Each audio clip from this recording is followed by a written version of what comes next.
YouTube, welcome back to the 8th and second to last episode of me playing Pokemon Platinum and defeating it with a team that you have probably never used before. Now this is from a Reddit post that I found a while back that was Pokemon use under 10% of the time, and I wanted to see if I could use only Pokemon use under that percent of time. If you have missed any of the previous videos, I'll have it at the end of this one, and also I'll have a link to the last video as well.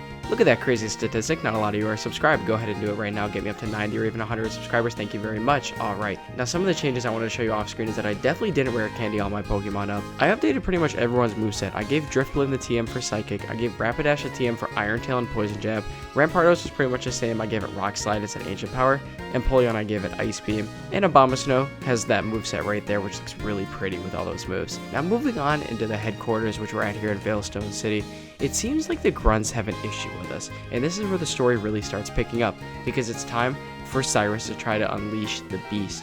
Now his whole goal of this is to try to get Azelf, Uxie, and Mesprit out here, and try to capture the Pokemon known as Giratina.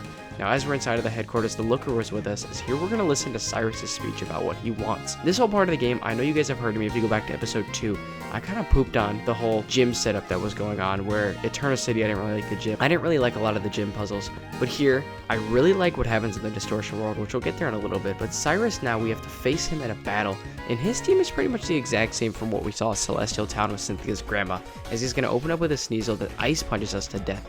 I was really weak to this ice punch, and I wasn't really sure how to counter it, so I just sacked my Drifblim and then went into my strong Gallade, who was able to break, and that's a one-hit KO because we're 4 times strong against that.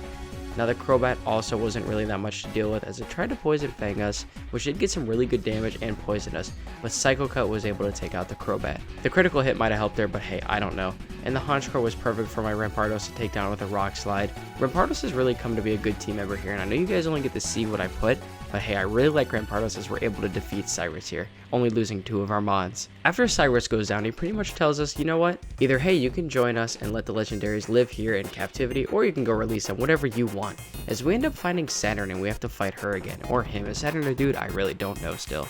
Rapidash also is coming in clutch, but I still had to be careful not to get up to level 50. As you can see, Empoleon is at level 48 here. I had to get up not above level 50 because the 8th gym leader, who I believe his name is Volkner, was level 50. Now we end up pushing this button, of course, to release the 3 legendaries, and we're able to catch those, but that's probably not something I'm going to end up doing in this game because it doesn't really matter towards what the goal of this video is. After we take down some more Galactic Grunts, we're moving up towards the top of Mount Cornet, the place that we've been 3 or 4 times, after I definitely did go the right way the first time. As soon as we make it to the peak, Cyrus ends up releasing these 2 legendaries known as Dialga and Palkia, which was a really cool scene, and I just want to let this scene play out because this is when I started to realize, oh yeah, Gen 4 got it right, as he releases the Space and the Time Beast to try to summon Giratina. And like I said earlier, I kind of give crap to a lot of the gym puzzles where we're moving up and down a lot of things, the clock's moving like in episode 2, but this is true beauty right here in this scene, as Cyrus is finally unleashing Giratina. And this is something that we do not want, because Giratina is pretty much the destroyer of worlds. Giratina comes from this world called the Distortion world, which, as Cynthia will tell us later, nothing exists. Now just watching this scene, it brings me back to a great time when I was in 3rd grade. Now I know none of you know this, but Pokemon Platinum was actually the first ever game that I played. I'm lying, it was Pokemon Diamond, but hey, same thing, Gen 4. And I really just enjoyed the art from this game. I mean, there was so much to do. I was terrible at it. I think I had one Pokemon that carried me through the game, and that was Empoleon. So this really brought back nostalgia, which hey, is the second biggest weakness other than the neck. Now as soon as Cynthia asks us, let's go into the Distortion world, I'm like, hey Cynthia, let's do this thing, and we end up doing it, but we have to be quick because Cyrus is already in front of us trying to get Giratina. Now once we get into the Distortion world, just look at this scene. This was the first time in Pokemon that they had done something like this, bringing into a whole new world. And it was crazy because nothing here exists, as we're taking all these weird floating platforms to go wherever we wanted, but it still wasn't stopping Cyrus because he was way in front of us and we had to try to catch up. But Cyrus, who had told us, hey, you're not going to stop me. I'm going to be the one that gets Giratina, and you're not going to be able to get in my way. Now, one of the legendaries here tells us you need to push the stones down here. I really don't know how Cyrus figures this out, because to me it seems like he just walks through and, oh, there's Giratina. But we got to go through all these trees. We got to go through all these rocks. We got to figure out our way through this thing. And the next thing that you're about to see here is the most beautiful thing I think I've seen in Pokemon. You go under or down a waterfall. I mean, this right here is the craziest scene I've ever seen, and I love it so much. Now heading on, we finally meet back up with Cynthia and Cyrus, and we have our final battle against the Galactic boss himself, Cyrus. the guy who looks 25 and 60 at the same time, the guy who I've called Tyler's new body, Tyler's future self. We finally get the battle against this Houndoom, and we're not in a good matchup, so we switch out to Empoleon and get a Surf that's going to take down the Houndoom. This is what it all comes down to. Drifblim Thunderbolts the Gyarados to take that Pokemon out too. We're living on 17 HP. Weavile's trying to Night Slash us, does some good damage, but the Flamethrower is going to be able to take down that fast Pokemon. Last but not least is the Honchkrow, and this is where the battle gets intense. Not really, we just took it out with a Flamethrower on low HP again. Now hey, I was able to defeat this battle with the first try, but it wasn't without going with some tough fights. I mean, some of the Pokemon we had to sacrifice, some of them were at super low HP, but we had a pretty good type advantage and good coverage. As you can see, we lost 3 of our Pokemon. And finally, Cyrus leaves saying, hey, this is not the last you've heard of me. But now there is nothing standing between me and Giratina, as all we have to do is take a couple of steps up to try to add this thing to our team or to try to defeat it and show its place. Giratina floats down from the sky, and as we're ready for an epic battle with it.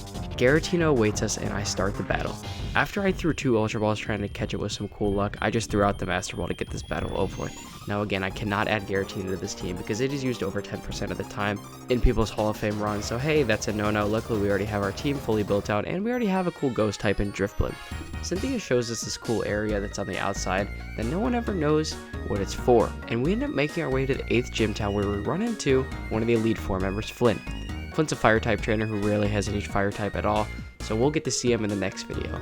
We end up going to find the gym trainer up at the lighthouse, as we have to bring him back to his gym because he had left for a while. He wanted to see a trainer as strong as us. That is exactly the type of battle that we want to give to Volkner. And hey, if you're enjoying this, smash that like button. Let's try to get 3 likes on this video. You know what it's about.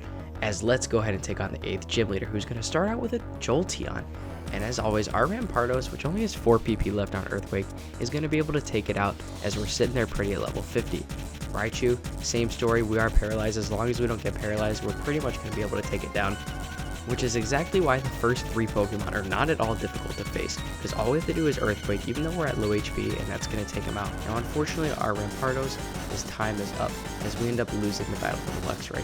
After Rampardos goes down, it all comes down to Rapidash against Luxray, and this might be the craziest ending of a gym battle I've ever seen. Luxray goes for the full restore, as I knew it would, and I try to just get some chip damage with the Flamethrower, as I know I'll be able to hit it twice since I'm faster than it. I use Poison Jab to try to poison the opponent, but it doesn't end up working, and that's when Luxray uses Fire Fang. But I have Flash Fire, which is going to raise my fire type power, which lets me use Flamethrower because I outspeed to take down Volkner. That's a heck of a way to get the 8th and final gym badge, and I was so excited in this battle. Again, I want to say sorry for the late upload. I know it's like a week and a half since I had posted the last one, but I'm sorry. We end up meeting Jasmine here, and she gives us the HM for Waterfall, and she ends up telling us, hey, that friend you got, that Tyler kid, he is spunky, as we're gonna have to fight him one more time in the next episode. As I said earlier, I apologize for the late upload. I've been super busy the last week getting out shorts and trying to get this video to make it look better. That's gonna be episode 8, and just think about this, we have one final episode to go, and it's gonna be us going through the victory road and taking on the Elite Four. And if you enjoyed, maybe check out some of the other videos from this series down below, and with that being said, I'll see y'all in the next episode.